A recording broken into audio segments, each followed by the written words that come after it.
The warehouse was supposed to be the last place anyone ever saw Thomas Caro walking out of Upright. That had been the plan anyway. Vincent Hale's plan. Communicated through an intermediary to a private contracting firm with a reputation for handling problems that polite society preferred not to discuss directly. Vincent had grown tired of his sister's husband. 6 years of family dinners where Thomas said almost nothing. 6 years of watching his sister, Claire, build a life with a man Vincent considered beneath both of them, an unremarkable office manager at a logistics firm, quiet to the point of invisibility, the kind of man Vincent had spent 6 years describing to friends, behind Thomas's back, as the most boring person alive.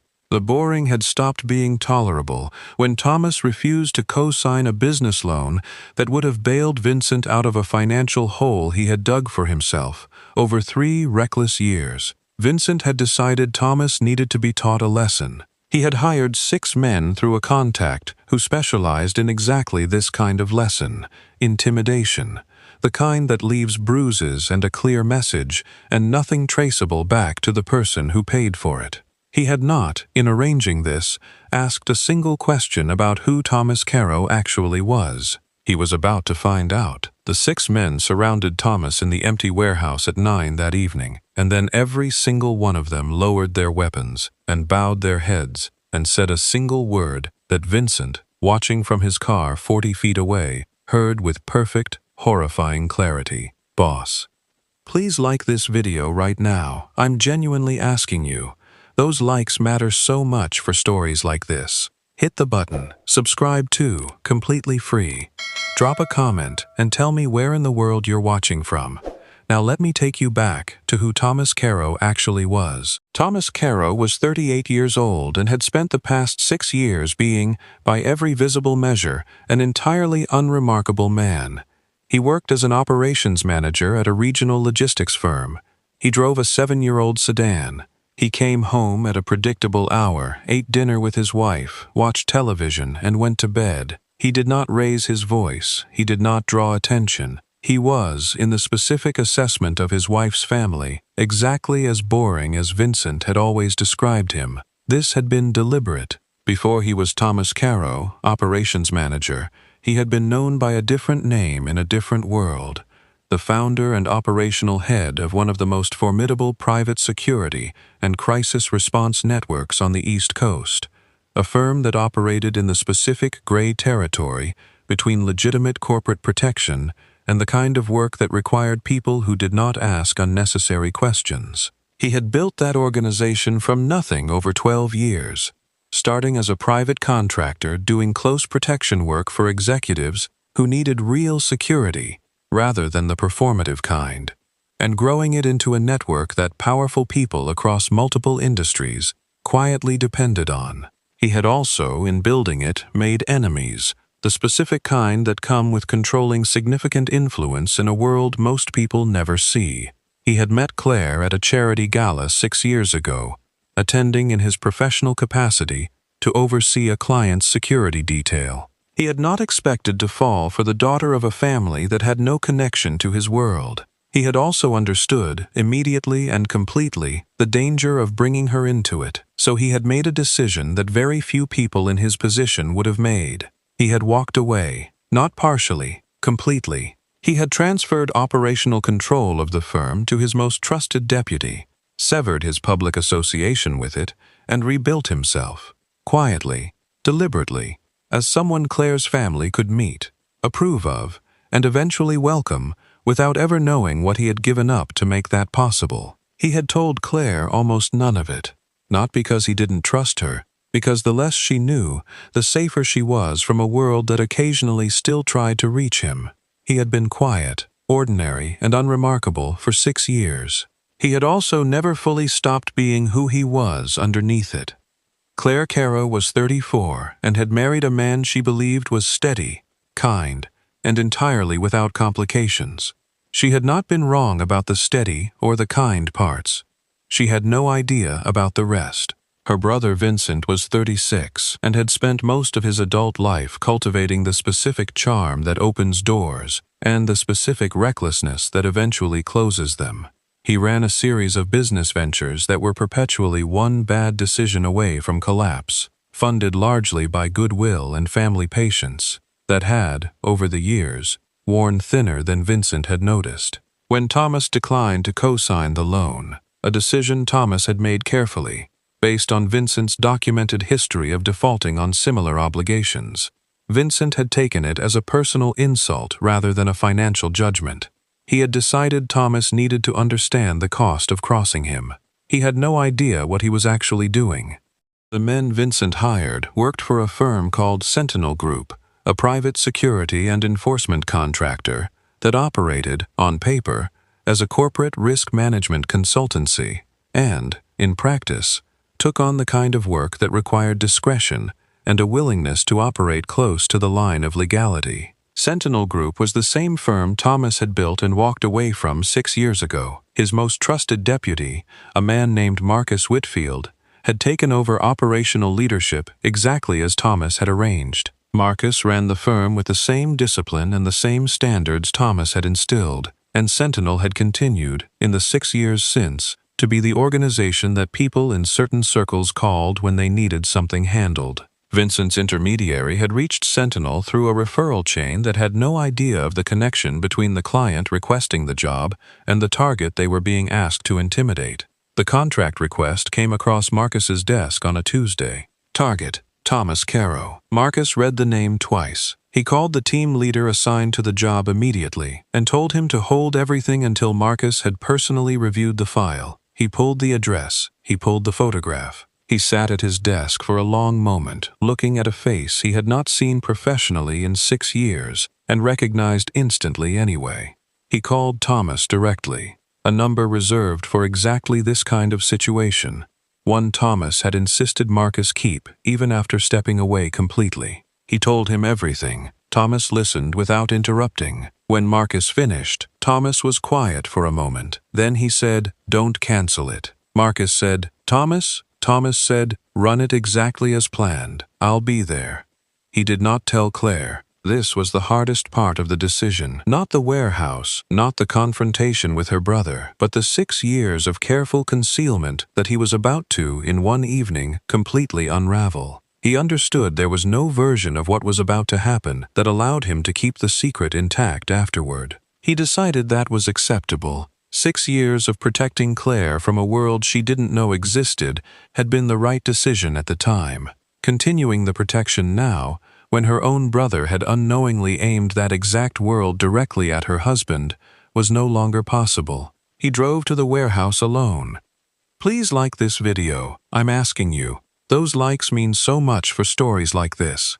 Hit the button. Subscribe if you haven't. Free.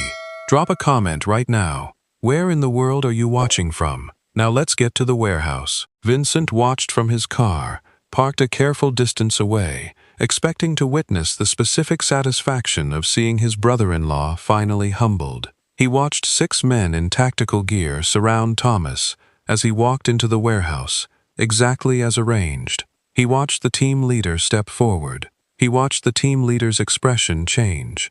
The recognition happened in seconds, a face that every senior member of Sentinel Group would have known instantly. The founder, whose name was still spoken with the specific reverence reserved for people who had built something real and then walked away from it for reasons nobody fully understood, but everyone respected. The team leader lowered his weapon. He said the word that Vincent would hear in his memory for years afterward, "Boss." The other 5 followed within seconds. The specific, immediate deference of professionals who understood instantly the magnitude of what they had almost been asked to do. Thomas stood in the center of the warehouse, unarmed, completely calm, looking at 6 men who had been prepared to hurt him and were now standing in a posture of total submission. He said, "Stand easy." They stood easy. He said, "Who placed this contract?" The team leader told him.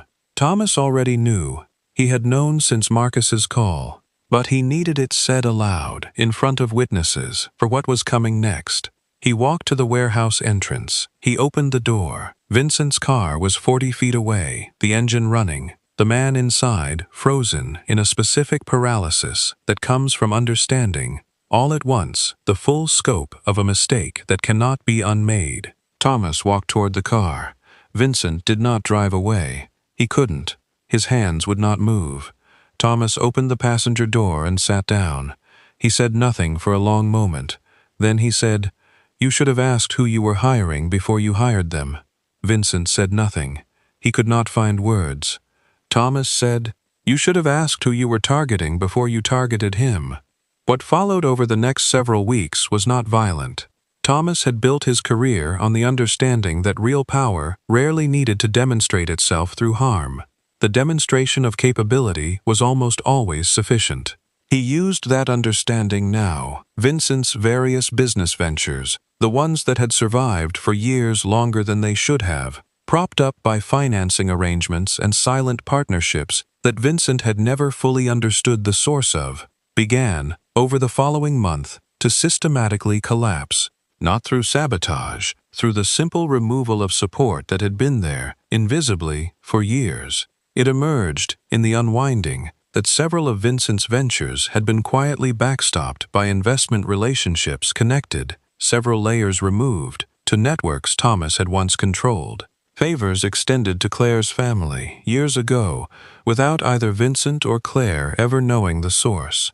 Thomas had been protecting Vincent too, quietly, without credit, for exactly the same reason he had protected everything connected to Claire. He withdrew that protection now, not cruelly, but completely, allowing Vincent's businesses to face the market reality they had been artificially shielded from for years. Within 6 weeks, Vincent had lost everything he had built on borrowed foundation he never knew existed. He came to Thomas's house, Claire's house, the one she shared with the man she thought she knew completely, and asked, with the specific humility of someone who has run out of other options, what he needed to do to make this right. Thomas told him there was nothing to make right. He told him the businesses had never been real in the way Vincent believed they were. He told him that building something real, from nothing, without anyone quietly holding it up, that was the only path forward that would actually mean anything. Vincent, for the first time in his adult life, listened. Claire learned the truth the same week Vincent's businesses began collapsing. Thomas told her everything. Sentinel Group, the 12 years before he met her, the decision to walk away, the 6 years of careful concealment designed entirely to protect her from a world he never wanted to touch her life. She sat with all of it for a long time. She asked him why he hadn't told her. He told her the truth, that he had believed, at the time, that not knowing was the safest version of loving her he could offer. She asked him if that was still true. He said he didn't know anymore. He said the warehouse had made the decision for him in a way he hadn't been ready for, but that he understood now that a marriage built on careful concealment, however well-intentioned, was not the marriage he actually wanted to have. She said, "I married a stranger, and I didn't even know it." He said, "You married exactly who I am. You just didn't have all the information." She thought about that for several days. Then she told him she wanted the rest of it. All of it. Not because she needed to understand the world he had walked away from, but because she needed to understand the entire person she had built a life with. He gave her everything she asked for. Thomas made one more decision in the months that followed. He worked with Marcus to formally restructure Sentinel Group, not dismantling it, but transitioning it fully and publicly into a legitimate global security and risk management firm, with documentation, oversight, and the kind of operational transparency that the organization had never previously needed, and now, given everything, deliberately embraced. He stepped back into a visible role for the first time in 6 years, not as the shadow founder, but as a named chairman of a company that operated entirely above the line he had once worked carefully beside. Claire stood beside him at the company's public relaunch.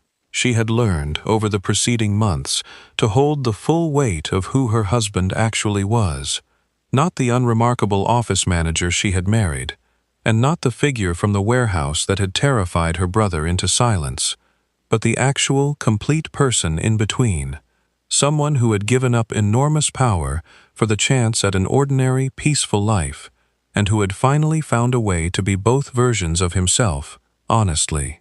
She told a friend, months later, that she had fallen in love with him twice. Once with the quiet man she thought she married, and once with the complicated, careful, protective person she discovered underneath him.